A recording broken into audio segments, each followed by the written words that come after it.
Terima kasih pemirsa, Anda masih bersama kami di Newsroom dan kita akan lanjutkan lagi dialog kita. Dan saya ke Dr. Sindiawati dulu terlebih dahulu, yaitu spesialis gizi klinik. Dokter, kalau kita melihat memang masyarakat akhir-akhir ini berbondong-bondong untuk memborong sejumlah rempah-rempah karena mereka meyakinin bahwa rempah-rempah ini bisa menangkal virus corona. Tanggapannya bagaimana, dokter? Ya, jadi sebenarnya rempah-rempah kita tuh memang bagus.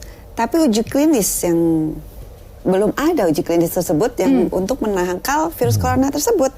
Tapi di dalam rempah-rempah kita itu memang mengandung antioksidan, ada antiinflamasi, ada di penelitian mengatakan dia antibakterial, rempah-rempah kita itu.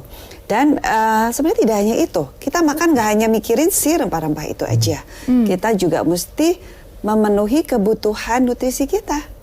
Sumber karbohidrat, sumber protein, sumber lemak, itu kita mesti penuhin. Jadi nggak bisa hanya dari rempah-rempah itu saja kita bisa menangkal segala macam penyakit. Tubuh kita membutuhkan semua nutrisi. Mau dari nasi kita butuh. Mau nasinya nasi merah lebih bagus lagi, dapat vitamin. Sumber protein. Protein itu bagus banget. Kalau mau menurunkan resiko penyakit ya jangan yang bergoreng-goreng atau yang berlemak tinggi. Kita pilih yang lemak bagus. Misalnya ikan laut. Nah, ikan laut itu kan mengandung omega 3. Nah, omega 3 itu bagus juga untuk daya tahan tubuh kita. Selain itu tahu tempe. Itu juga seperti protein mesti kita perhatiin. Sayur-sayuran dan buah-buahan. Kita mesti mengkonsumsi makanan secara lengkap. Bergizi lengkap dan seimbang. Didukung sama rempah-rempah kita. Rempah-rempah kita itu memang mempunyai antioksidan yang tinggi, mempunyai antiinflamasi, antibakteri. Tentu saja kalau kita kombinasikan semua makanan tersebut, seperti makanan kita sehari-hari sebenarnya, nggak usah sampai panik. Seperti dikatakan 4 sehat 5 sempurna gitu ya, dok. Iya, jadi bergizi lengkap dan seimbang. Itu kalau kita konsumsi, daya tahan tubuh kita juga akan naik. Tapi kalau misalnya hanya memikirkan rempah-rempah, yang lainnya nggak dipikirin, nggak ada proteinnya, karbohidratnya atau lemak bagusnya, ya daya tahan tubuh kita juga jadi kurang maksimal naiknya. Nah ini masyarakat kan tadi lagi-lagi panik buying, membeli dengan jumlah yang sangat banyak, mereka menimbun. Bahkan ironisnya lagi mereka meminum dengan kondisi yang lebih banyak dari sebelumnya. Nah ini sebenarnya ada efeknya nggak sih, dok? Misalnya kalau konsumsi rempah-rempah ini terlalu banyak atau bagaimana, dok? Belum ada penelitian berapa dosis atasnya. Tapi sebaiknya memang kita tidak mengkonsumsi sesuatu secara berlebihan.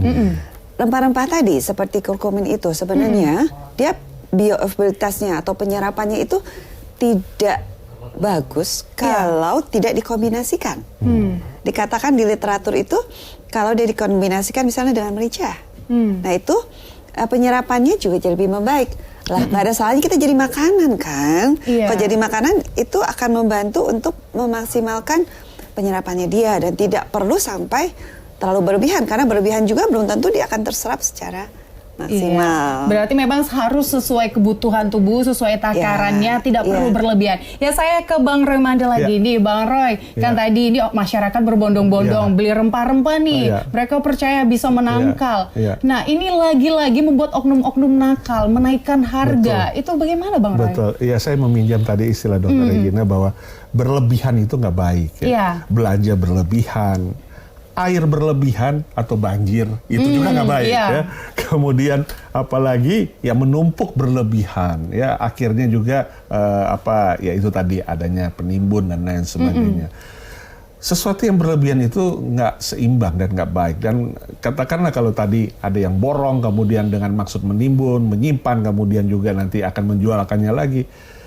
Cuman tinggal menunggu waktu saja kan, bahwa itu akan diperiksa, kemudian akan diproses, akan ditindak dan lain sebagainya.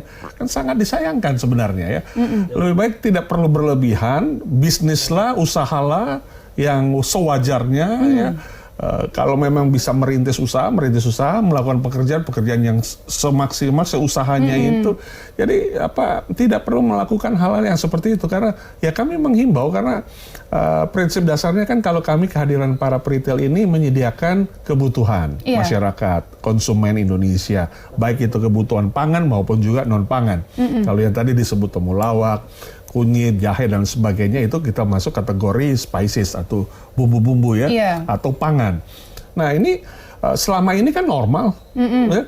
Jadi kembali lagi kita perlu menyampaikan juga bahwa sebenarnya seperti tadi belum ada uji klinisnya ya dok. Belum ada. Jadi jangan sampai justru hoax mungkin masuk beredar bahwa dengan diharapkan dengan Spices itu kita jadi kebal, kemudian tahan cuaca, tahan corona, tahan banjir, tahan apapun dengan berlebihan dimasukkan. Padahal kenyataannya tidak ada uji klinis dan ternyata yang dibutuhkan adalah keseimbangan. Bagaimana kita cukup protein, cukup lemak, cukup karbo, 4 sehat 5 sempurna tadi Mbak Gemis katakan, ada susunya juga. Keseimbangan, maka tubuh akan mengatur secara normal. Secara apa kalau ya mungkin pakai istilah higien itu akan seimbang sehingga ya stamina juga baik. Mungkin izin begitu ya dokter. Jadi inilah yang perlu dipahami bahwa bukan karena jadi makan sebanyak-banyaknya temulak ini kalau yang pengguna ya atau kunyit jahe sehingga kita jadi kebal. Kan nggak seperti itu. Kemudian yang kedua, bagi juga yang tidak memakannya, tetapi justru ada maksud dan tujuan lain menimbun, ini juga berlebihan. Buat apa? Karena ujung-ujungnya akan diproses, ditinjak, ditindak, bahkan dikriminalkan dan lain sebagainya. Apa untungnya? Nah ini yang kita perlu sampaikan dan ini tentunya menjadi semangat kami untuk mengedukasi masyarakat dan konsumen Indonesia. Baik, Dokter Sindiawati, kalau kita berbicara tadi masyarakat memakai masker, sebenarnya masker ini memang seharusnya siapa sih yang memakainya gitu? Karena masyarakat semua hampir merasa dengan saya menggunakan masker saya nggak kena virus corona nih gitu. Iya, paling enggak ya pasti sebaiknya perlu memakai itu seseorang yang lagi sakit. Betul. Supaya dia tidak menulari orang lain. Yang lebih penting itu. Yang nomor 2, kita perlu cuci tangan. Jadi kalau sampai ada droplet atau apa bekas bersin orang yang nyangkut di tempat-tempat, kita bercuci tangan ya kumannya akan mati. Jadi cuci tangan yang sering dengan cara yang sekarang lagi banyak beredar dijalankan, itu akan membantu kita untuk kumannya mati. Kita perlu konsumsi suplemen kah?